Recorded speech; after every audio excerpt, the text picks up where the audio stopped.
கோயம்புத்தூர்ல நடந்த ஒரு சம்பவம். அமுதன் ஒரு பையனவை ஒரு 20 பேர் கும்பல் போட்டு வெட்டி கொண்டிருக்காங்க. என்ன ரீசன்? ஒரே ரீசன் தான்.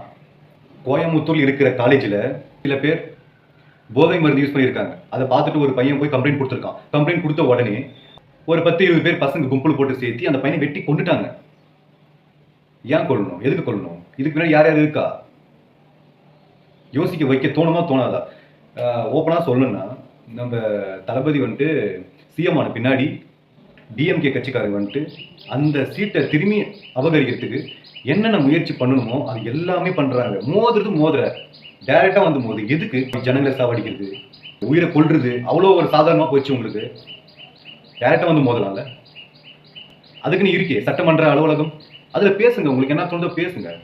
அதை விட்டுட்டு எதுக்கு ஒருத்தனை கொல்றதுக்கு உங்களுக்கு யார் ரைட்ஸ் கொடுத்தா? நீங்க கடவுளா உயிரை பறிக்கிறதுக்கு? கைஸ், இது நீங்க எல்லாமே பார்த்துட்டு இருக்கீங்க. உண்மையிலேயே இங்கே என்னென்ன நடக்குது தமிழ்நாட்டை பொறுத்த வரைக்கும், அதர் ஸ்டேட்டை விட்டுருங்க, அங்கெல்லாம் கப்பு சுப்புன்னு வராங்க. நம்ம ஸ்டேட்டில் மட்டும்தான் இல்லாத பிரச்சனை எல்லாம் வருது. தளபதி சிஎம் ஆன உடனே என்னென்ன வரணுமோ என்னென்ன வரக்கூடாதோ எல்லாமே தேடி தேடி அவர் பிரச்சனை மேலே பிரச்சனை வருது. அது நம்மளுக்கும் பிரச்சனையாக தான் வருது. சொல்றது புரியும்னு நினைக்கிறேன். எதிர்கட்சி ஆளுங்க அவங்க வாழ்ந்தா போதும், நம்மளை வாழ விட மாட்டாங்க. வாழ்றதுக்கு வழி காட்டுறவங்களையும் விட மாட்டாங்க. அதுதான் அவங்களோட நோக்கம். நாம அவங்களுக்கு கீழேயே ஐயா சாமி அப்படின்னு இருக்கணும். அதுதான் அவங்க ஆசைப்படுறாங்க. வேற எதுவுமே கிடையாது. அதுக்கு நம்ம எப்பவுமே இடம் கொடுக்க கூடாது. அது எல்லாமே நம்ம கையில இருக்கு. எப்படி? நம்ம கையில இருக்கு. இன்னைக்கு கோயம்புத்தூர்ல ஒரு பையன் செத்தான், கரூர்ல அவ்வளவு பேர் செத்தாங்க. அடுத்து எந்த ஊர்ல யார் யார் சாக போறாங்க, எத்தனை பேர் சாக போறாங்களோ எல்லாம் லிஸ்ட் இருக்கும். அவங்க கிட்ட இருக்கும், நம்ம கிட்ட இருக்காது. ஏன்னா அவங்க பிளான் பண்ணிட்டு இருக்காங்க.